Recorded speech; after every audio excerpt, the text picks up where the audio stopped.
যদি আমি 60 ডিগ্রি সামনের দিকে এইভাবে ঝুঁকি, কেউ যদি এইভাবে মোবাইল দেখে তাহলে সব থেকে বেশি তার প্রেসার পড়বে 27 কেজি। স্পন্ডেলাইসিস হচ্ছে একটা টার্ম অফ আমব্রেলা, মানে আমব্রেলার নিচে যেমন অনেক কিছু রাখা যায় সেরকম একটা টার্ম আমব্রেলা। দেন হাতটাই পেছন দিকে নেব, মনে করব পেছনে একটা বড় বল আছে, হ্যাঁ, বলটা আমি চিপে ধরছি এইভাবে। কন্টিনিউয়াসলি যে লেখা না এইভাবে লেখে বা যারা কাজ করে তাদেরও কিন্তু সেই একই হয়। নমস্কার, আমি প্রিয়া ভট্টাচার্য, আমার সঙ্গে আছেন সজল দা।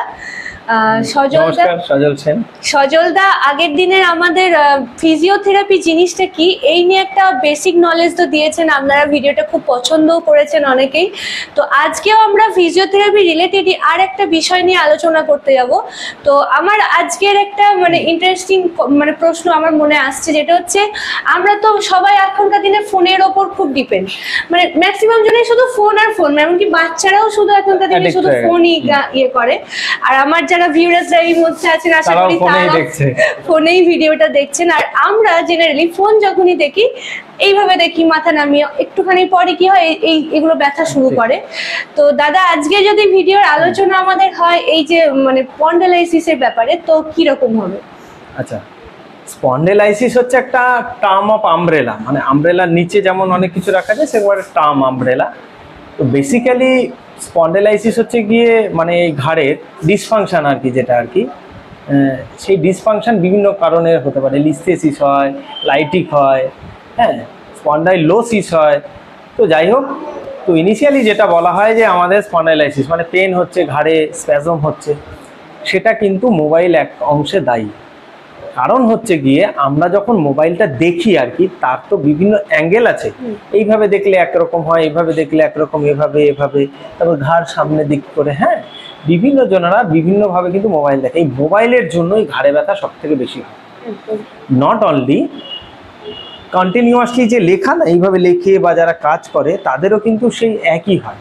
সে মোবাইল দেখুক বা ওই পশ্চার, মেন হচ্ছে ওই পশ্চারের জন্য কিন্তু পেনটা তাদের হয়। একটা সব থেকে ভালো হয়, আমি তাহলে স্ক্রিনে দেখালে বোঝা যাবে যে কোন কোন অ্যাঙ্গেলে আমরা মোবাইল দেখলে কতটা চাপ পড়ে। আচ্ছা, তাহলে দেখাই যে কত ডিগ্রি অ্যাঙ্গেলে কত কেজি ঘাড়ে চাপ পড়ে, এবং অবাক লাগবে কিন্তু আপনাদের। যখন আমরা মোবাইলটা এইভাবে সোজা ঘাড় রেখে দেখি, মাত্র 5 কেজি প্রেসার পড়ে, মাত্র 5 কেজি প্রেসার পড়ে। এইবার যখন একটু টিল্ট করছি, অর্থাৎ এই মাথাটা একটু সামনের দিকে টিল্ট করছি, মাত্র এই 15 ডিগ্রিতে 12 কেজি প্রেসার পড়ে। Can you imagine? 12 KG pressure পড়ছে মাত্র 15 ডিগ্রি টিল্টে। যদি এর থেকে একটু বেশি হয় আর কি টিল্টটা, এটা হচ্ছে 30 ডিগ্রি, 18 কেজি প্রেসার পড়ে। এইখানটায় প্রেসারটা পড়ছে, ঠিক আছে, ঘাড়ে, যেহেতু অ্যাঙ্গেল অফ পুলিটা এখানে থাকছে, এটা সোজা থাকছে বলে, হ্যাঁ, মাসটা কম হচ্ছে বলে তার জন্য কম হচ্ছে। যত সামনের দিকে ঝুঁকবে তার প্রেসার বেশি পড়বে, সব থেকে বেশি প্রেসার পড়ে। এবার আসছি আমরা 45 ডিগ্রিতে কত কেজি পড়ে? 22 কেজি। আর তার থেকেও বেশি প্রেসার পড়ে হচ্ছে এই 60 ডিগ্রিতে 27 কেজি প্রেসার পড়ে। অর্থাৎ মাথাটা যদি আমি 60 ডিগ্রি সামনের দিকে এইভাবে ঝুঁকি, কেউ যদি এইভাবে মোবাইল দেখে তাহলে সব থেকে বেশি তার প্রেসার পড়বে 27 কেজি। তাহলে মোবাইল দেখাটা আমাদের সব থেকে ভালো হচ্ছে গিয়ে এইটাতে। মোবাইল যদি কেউ আমরা এইভাবে দেখি তাহলে তার প্রেসার সব থেকে বেশি কম পড়ে, কারণ হচ্ছে সিওজিটা এই দিক দিয়ে যায়। আমরা ভুলভাবে মোবাইল দেখি। তো দাদা তো টিভিতে একদম পুরো বিষয়টা আমাদের এক্সপ্লেন করে দিলেন যে ফোন আমরা দেখি তো তার জন্য কি কি এফেক্ট আমাদের শরীরে পড়ছে। তো দাদা আমার একটা বিষয় জানার, আমি এটা দেখে জানতে আমার ইচ্ছা হচ্ছে, এই যে প্রেসারটা তুমি বললে যে এত এত ডিগ্রি অ্যাঙ্গেলে এত কেজি, এই প্রেসারটা ঠিক কি, এটা যদি একটু এক্সপ্লেন করো। হ্যাঁ, সেটাই। মাথায় কেউ একজন বোঝা নিয়েছে, আচ্ছা, সেই বোঝাটা নিলে যা প্রেসার পড়বে আমাদের সার্ভাইকালের ডিস্কে পার্টিকুলার একটা অংশে, সেটাই আমি এখানে বোঝাচ্ছিলাম যে অ্যাঙ্গেল অফ পুলি চেঞ্জ হলে কি করে একই পার্টিকুলার অংশে সেই চাপটা পড়তে পারে। অর্থাৎ আমি যদি এইভাবে মোবাইল দেখি তাহলে 60 ডিগ্রিতে 27 কেজি যে প্রেসারটা পড়ছে, 27 কেজি ওয়েট মাথায় নিলে যা প্রেসার পড়বে সেম প্রেসারটা এইভাবে মোবাইল দেখলে পড়বে। কিন্তু আমরা তো ফিল করতে পারি না যে 27 কেজি প্রেসারটা। এটাই রিপিটেড ট্রমা হয়। আচ্ছা যেমন একটা নতুন জুতো পরলাম, কিছুক্ষণ হাঁটার পর ফোস্কা পড়বে, বারবার করে ঘষা লেগে, এও একই কাজ করতে করতে করতে করতে ওখানে রিপিটেড ট্রমা হবে। আচ্ছা দিয়ে তখন সেই প্রেশার গুলো পড়লে পরে প্রিআইবিডি হবে বা ডিসফাংশন হবে। যে ডিস্ক গুলো হয়, এই যে আমি ঝুঁকছি, তার তো সার্ভাইকেলে 7টা থাকে ভার্টিব্রা, এবার এই ডিস্ক গুলো যে ঝোঁকে তার তো একটা ডিগ্রি আছে, যে এই পর্যন্ত করলাম কত ডিগ্রি ঝুঁকছে। ডিসফাংশন হলে কি হবে, ওই ইমোবিলাইজ হয়ে যাবে, ওপরেরটা বেশি ঢুকবে, শেষে স্পন্ডাইলোলিস্থেসিস হবে। মানে ডিসফাংশনের জন্য এটা বেসিক্যালি হয়, একই জায়গার উপর বারবার রিপিটেড ট্রমা করব না। আচ্ছা, তো আমার এবার পরবর্তী প্রশ্ন তোমার কাছে। তো আমরা তো মানে আমাদের এখন এমনই পরিস্থিতি হয়ে গেছে, ফোনের ওপর আমরা খুব ডিপেন্ড, মানে ফোন ছাড়া কিছুই এখন হয় না। তো এইভাবে তো ফোন দেখতেই হয়, মানে আমরা দেখেই ফেলি আমাদের নিজেদেরই অজান্তে। তো আমরা কি করব, মানে কিভাবে জিনিসটাকে অ্যাভয়েড করবো যাতে এই প্রবলেমগুলো আমাদের না আসে?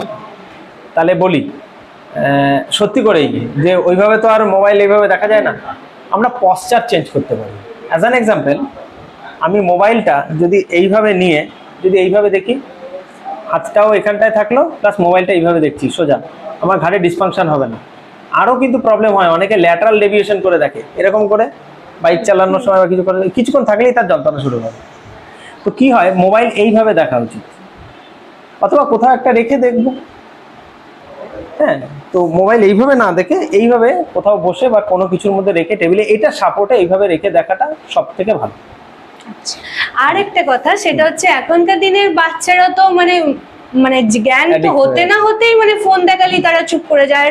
যারা বসতে শেখে এইভাবে বসে মাটিতে রেখে বাচ্চাগুলো ফোন দেখে, তো তাদের ক্ষেত্রেও কি এই ধরনের সমস্যা হতে পারে? বাচ্চা তো, ওদের ডিসফাংশন হওয়ার সম্ভাবনা অনেক কম। আচ্ছা, হ্যাঁ, হাই মোবিলিটি থাকে ওদের, ওরা বিভিন্ন পশ্চারে দেখে। আর এমনি তো আমরা কোনো একই পশ্চারে থাকি না, কিছু না কিছু, কখনো এরকম থাকি এরকম থাকি, এরকম পশ্চার চেঞ্জ করি, কিন্তু কোনো কিছু দেখার হলে এইভাবেই কন্টিনিউয়াসলি দেখে যাই, ভুলে যায়।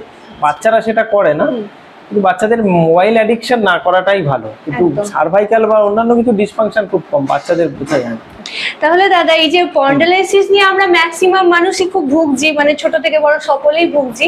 তো এটা থেকে রিলিফ পাওয়ার জন্য যদি কিছু মানে থাকে, যদি সেটা যদি শেয়ার করে একটু টিপস দাও। আচ্ছা, এটার জন্য এই নয় যে আমাকে অনেকক্ষণ ধরে ব্যায়াম করতে হবে বা কিছু, সামান্য একটা এক্সারসাইজ করলেই কিন্তু এটা ঠিক হয়ে যায়। আগে জানতে হবে কোন মাসেলের জন্য বেসিক্যালি এটা হয়। যখন আমরা এইভাবে দেখি না, এটা হচ্ছে ট্র্যাপিজিয়াস মাসেল। হ্যাঁ, এই ট্র্যাপিজিয়াস মাসেলটা আমাদের সব থেকে বেশি প্রবলেম হয়। এটা এই অক্সিপিটাল অরবিটারাস পর্যন্ত আছে, এই যে এখানটা এত দূর মাসেল। তো এটা এই মাসেলটার একটাই এক্সারসাইজ করলে পরে কিন্তু এটা সম্ভব। কিভাবে করব না, এইভাবে দাঁড়াবো আমরা, পাটা নিলে সুবিধা, একটা পা আগে পরে,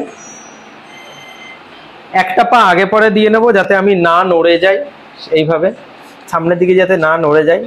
দেন হাতটাই পেছন দিকে নেব, মনে করব পেছনে একটা বড় বল আছে। হ্যাঁ, বলটা আমি চিপে ধরছি এইভাবে, জাস্ট এইভাবে 10 সেকেন্ড আমি হোল্ড করব। আমি এটা নামিয়ে দিলাম, এটা একবার হলো। আবার যতক্ষণ ধরেছিলাম 10 সেকেন্ড, ততক্ষণ পজ রাখার পর আবার তুললাম, দিয়ে নামিয়ে রাখলাম। শুধু এই একটা এক্সারসাইজ। আর যাদের এর থেকে অনেক বেশি হাতে ঝিনঝিন করে, তারা শুধু এইটা করবেন।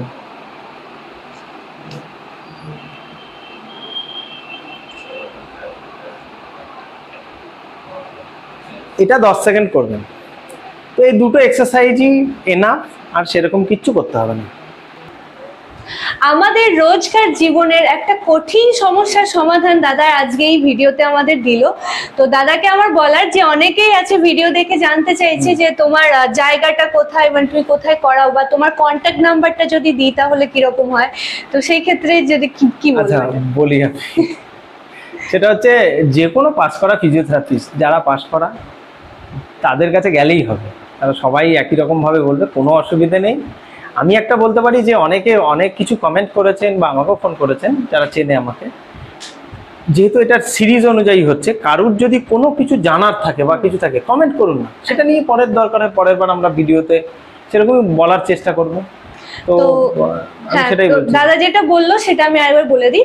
আপনাদের যদি ফিজিওথেরাপি নিয়ে কিছু জানার থাকে, বা আজকের যে টপিকটা আমরা আলোচনা করলাম এই নিয়েও যদি কিছু জানার থাকে, বা এটাও হতে পারে যে আপনার পরবর্তী সিরিজে কি টপিকের উপরে ভিডিও দেখতে চাইছেন, তো সেগুলো কমেন্টে জানাতে পারেন। যেটার উপর বেশি কমেন্ট করবে আমরা সেটা নিয়েই আলোচনা হ্যাঁ, করবো। পরের সপ্তাহে সেটা নিয়ে আলোচনা করব। তো আজকের ভিডিও আমরা এখানেই শেষ করছি। খুব তাড়াতাড়ি দেখা ধন্যবাদ। হবে ঠিক এরকম একটা ইন্টারেস্টিং ভিডিও নিয়ে। ওকে, ধন্যবাদ। Thank you.